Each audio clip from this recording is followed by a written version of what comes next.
360 olive oil is a popular choice for people wanting to activate their full potential. Improved sleep, faster recovery and more energy are just a few of the amazing comments received from our customers who take a spoonful a day. Make C60 oil a part of your daily routine and see what it can do for you. Activate your potential today at thec60company.com.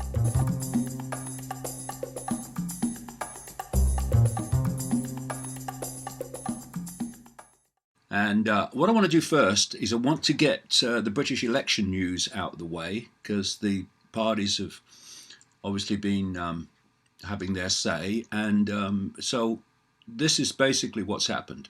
You're horrible. No, you're horrible. No, you're horrible. No, you are. Okay. So that's the election news for this week, and probably every other till we have the election on December the 12th. So I hope that's brought you up to date, and we'll move on to other things. Starting with Gaza. What is happening and has happened in Gaza and the occupied Palestinian territories occupied by the Israeli government military since Israel was founded in 1948 has been a genocidal drip, drip, drip. Week after week, month after month, year after year, decade after decade.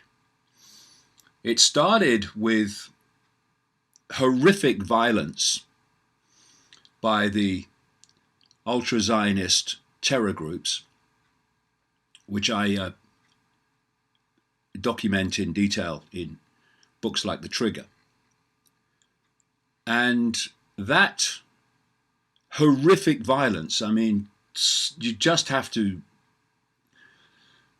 see what happened to be utterly disgusted.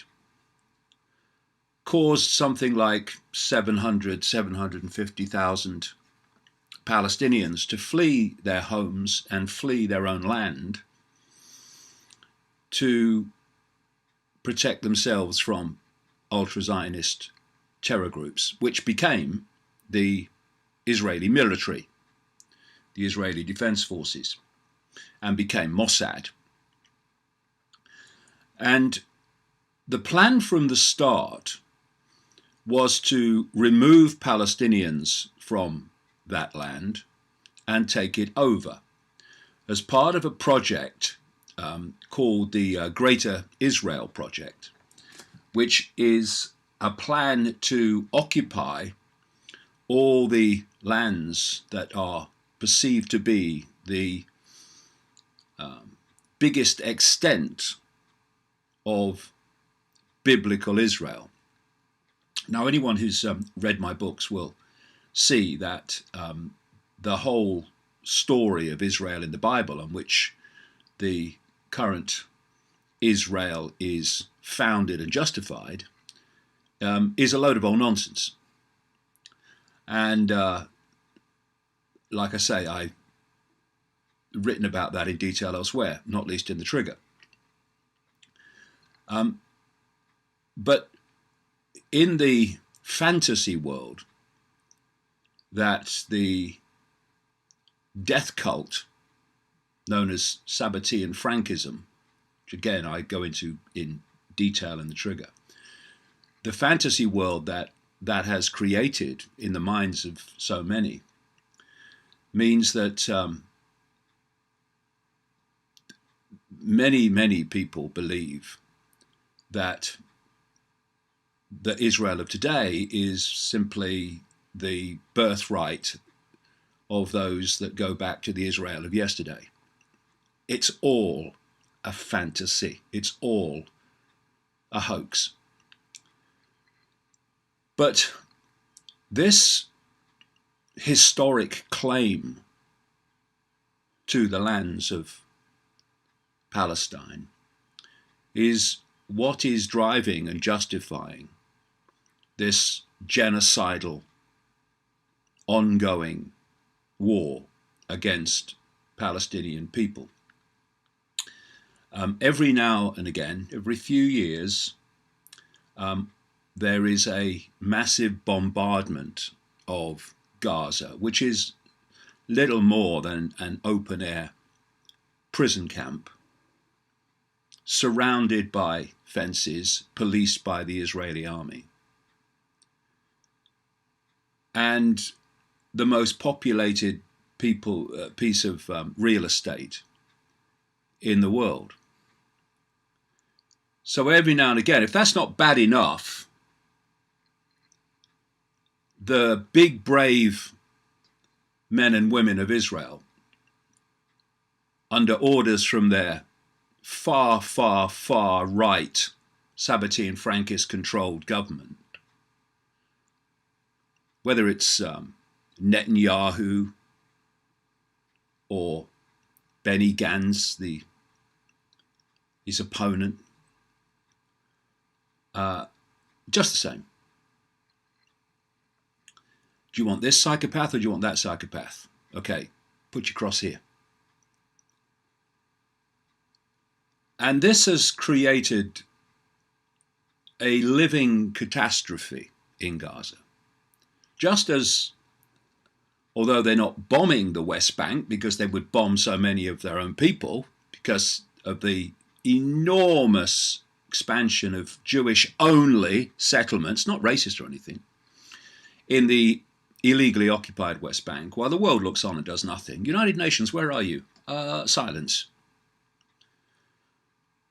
Although they're not bombing the West Bank as they are Gaza, they are completely taking it over in ever faster steps, simply by concreting it over for Jewish-only settlements. And it's only a matter of time, it only ever is,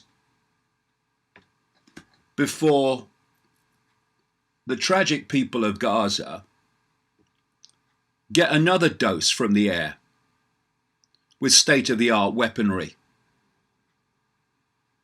much of it supplied by America with American money.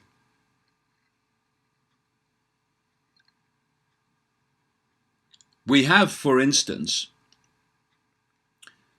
a president in Trump who is owned by Israel. That's why Israel has got everything it demands since Trump came to power, moving of the embassy, targeting financially Palestinians and Palestinian refugees as a result of the reign of terror against them when Israel was bombed into existence. We have this Israel-centric, Israel-owned president in Trump, who will be obviously running at the next election, unless something gets in the way. And this week, it's become pretty clear that Michael Bloomberg has, he's the former mayor of New York.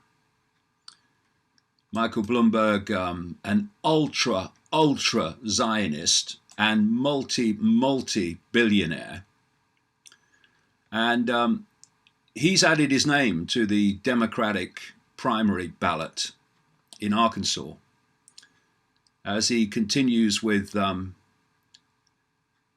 what is called his strong consideration of running for president. He's not officially said he'll run in 2020, but he's acknowledged that he's considering doing that, and qualified this week for the Alabama ballot. So you're a Palestinian and you're looking at and I'm going to extend this now sorry, to, I've got the biology. Pressed the wrong button there. And that's a very interesting talk about biology, but that's another story. So you're a Palestinian and you are looking at the next American election, which could possibly be between a Israel-owned president currently in Trump, who's given Israel everything it wants since he came to office. And you have the possibility, at least, of Michael Bloomberg running for president, who has Israel first running through his very bloodstream. And the world looks on while the major powers driving the world, not least out of America, continue this psychopathic, heartless, evil assault on basically a defenseless people. And here we have this week this headline: Palestinian death toll climbs to 24 as Israel bombards Gaza for a second day. At least 24 Palestinians have been killed by Israeli airstrikes on Gaza, including a father and his 2 sons, as the military continued its air campaign for a second day. The latest flare-up was triggered by Israel's assassination of a top member of Islamic Jihad on Tuesday morning, and is showing little sign of easing. The enclave's ministry said 69 people had also been wounded during the bombardment. Some of the bodies of those killed in Gaza City were brought into Shifa Hospital in taxis and ambulances early on Wednesday, as relatives wept and screamed, the Reuters news agency reported. Medics and witnesses said they were civilians who lived in densely populated neighborhoods, which is pretty much a description of Gaza. The father and his 2 sons were killed by an airstrike while on a motorcycle, an eyewitness told Middle East Eye, adding that they had just reached their home when the attack took place. The father was a farmer with no political affiliations and was coming back from his field, the eyewitness said. They started this.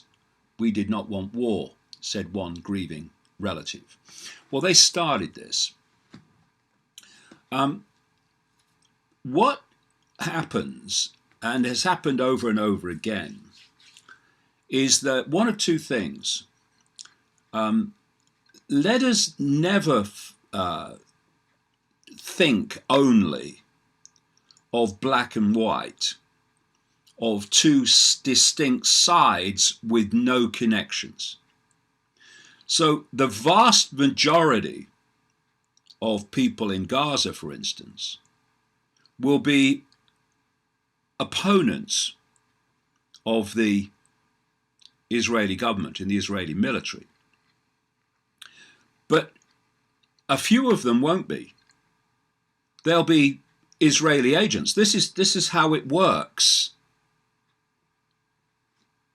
And if we only judge people's mentality and potential behavior and allegiance by the community they appear to be part of, we are going to lose the plot on how it works.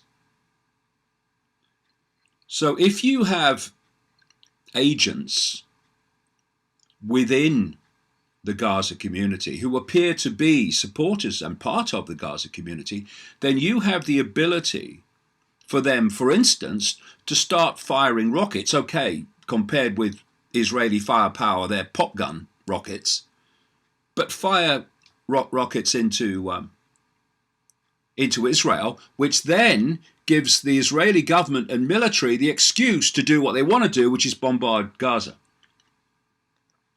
The other way to do it is to is to target people, kill people, or do ABC, whatever, to infuriate the Gazan people so that they will start firing these pop gun rockets simply out of pure frustration of what else can we do except take it. And that again provides the excuse.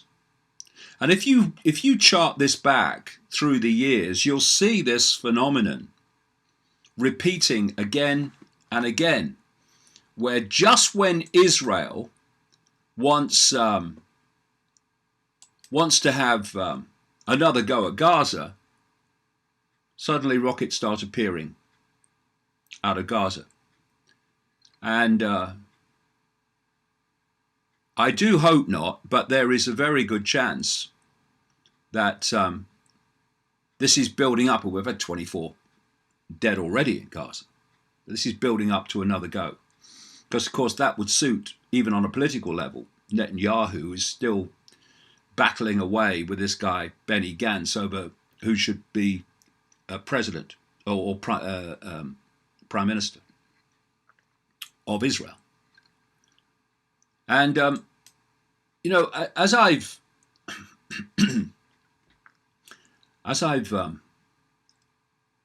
detailed at great length in The Trigger, this Sabbatean Frankist death cult, which controls Israel, has a vast network of organizations, not least in America, Europe too, that is manipulating in all directions. Anyone think that if Michael Bloomberg becomes president by some chance, that he won't represent the interests of Israel, which is controlled by this Sabbatean Frankist cult?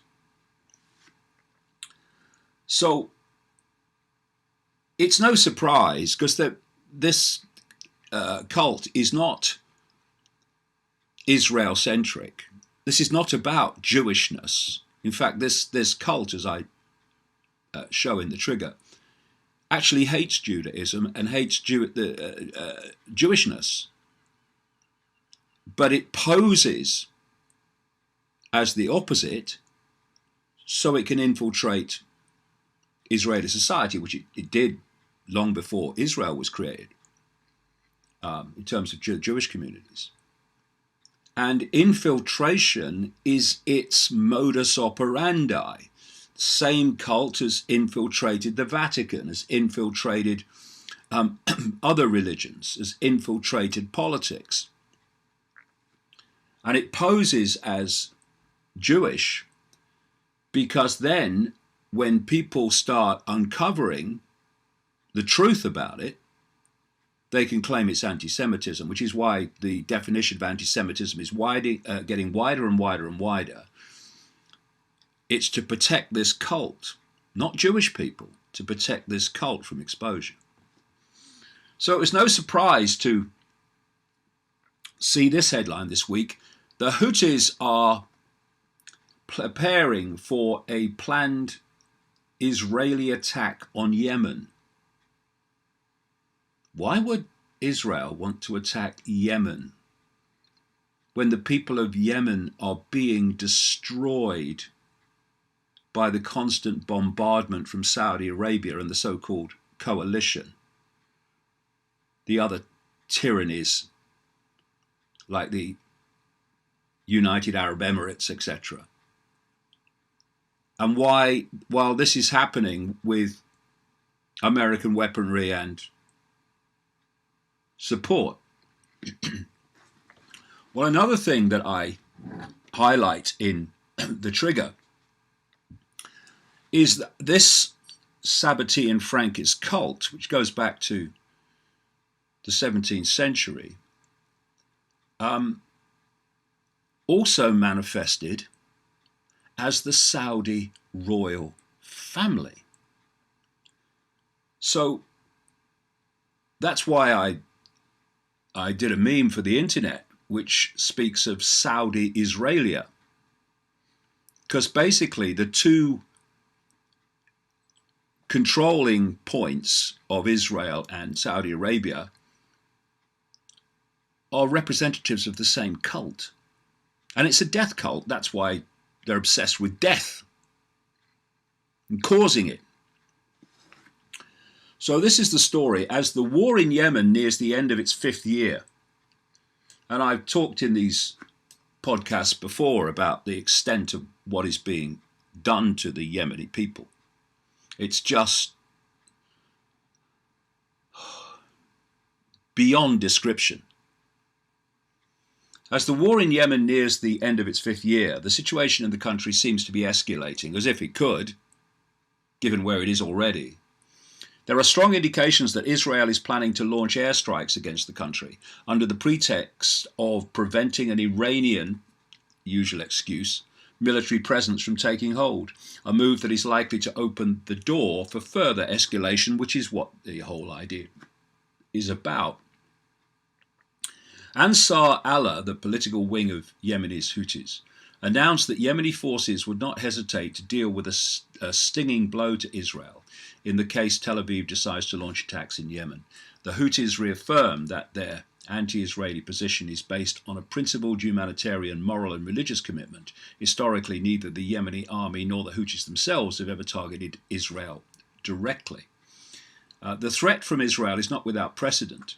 Israel has used claims of alleged Iranian military attachments in countries like Syria and Iraq as justification for airstrikes and bombings against those nations, which they do regularly in Syria. Now, Israel appears to be using Iran's alleged presence in Yemen, an allegation that both Tehran and the Houthis deny, as a pretext for military action in the country, despite no evidence indicating that there are any Iranian forces present there. And this all connects in to what I've been talking about for years and years, which is Israel, the Sabbatean Frankist cult's desperation for war with Iran. In other words, manipulating America through its vast network in America to have war with Iran, which that we came so close to this year. In fact, the planes were in the air before Trump apparently called them off. And like I said at the time, Trump is apparently a big watcher of Fox News. Fox News is appalling, but there is one presenter, though I do not agree with anything like all he says, but one presenter who is willing to ask big questions that others in the mainstream media in America are not willing to ask. And it's a guy called Tucker Carlson. And he said just before Trump called off that attack on Iran, that if it went ahead, then Trump would take the consequences at the ballot box, because so many voted for Trump because Trump said he wanted to stop being part of invading other countries. But of course, under Trump, it's just gone on. It's gone on in other ways. The troops stay where they were located, overwhelmingly. He says he wants to bring them back, but there's pressures not to do that. But Trump's biggest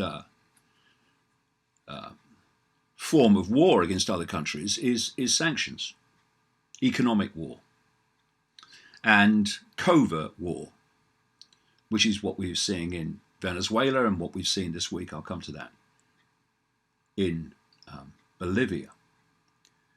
So this thing with Yemen and Iran is all part of this Sabbatean Frankist ambition, desperation to have war with Iran.